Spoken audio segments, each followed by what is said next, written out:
Assalamualaikum warahmatullahi wabarakatuh. Izin memperkenalkan diri, nama saya Manditya Mutakin dengan NPM 2021020103. Di sini saya akan mempresentasikan bangunan hukum Islam di Indonesia. Davis Law dan Mandela Law sebagai teori hukum Islam dikategorikan sebagai definisi law karena aturan-aturan yang di dalamnya dibuat langsung oleh Tuhan untuk mengatur kehidupan manusia di dunia. Bila kita memperhatikan pengertian di atas, betul mendapatkan hukum Islam sebagai entitas yang murni, bersifat top down dan melepaskan aspek-aspek historis sosiologinya.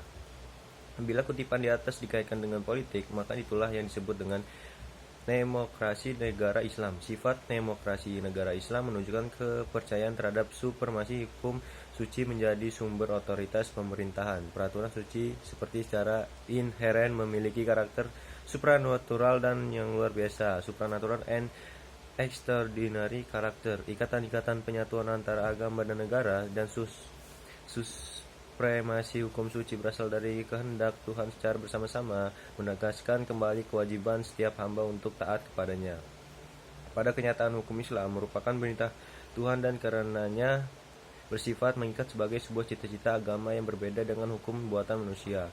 Mandela dan dianggap sebagai fenomena sosial yang bertunduk pada kebutuhan manusia dan nilai-nilai. Karena alasan itulah, hukum dalam pandangan berpikir Muslim pada kenyataannya bukanlah termasuk kajian yang independen dan empiris sebagai implikasi dari kedua faktor tersebut, yakni sifat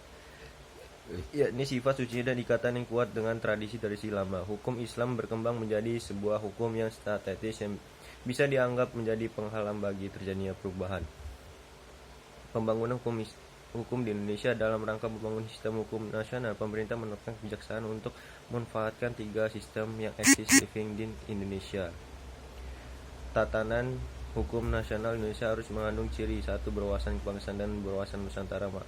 Mampu mengakomodasi kesadaran hukum kelompok etnis, kedaerahan, dan keyakinan agama. 3. Sejauh mungkin berbentuk tertulis dan terunifikasi. 4. Bersifat rasional dan mencakup rasionalitas definisi, rasionalitas kewajaran, rasional kaidah dan nilai. 5.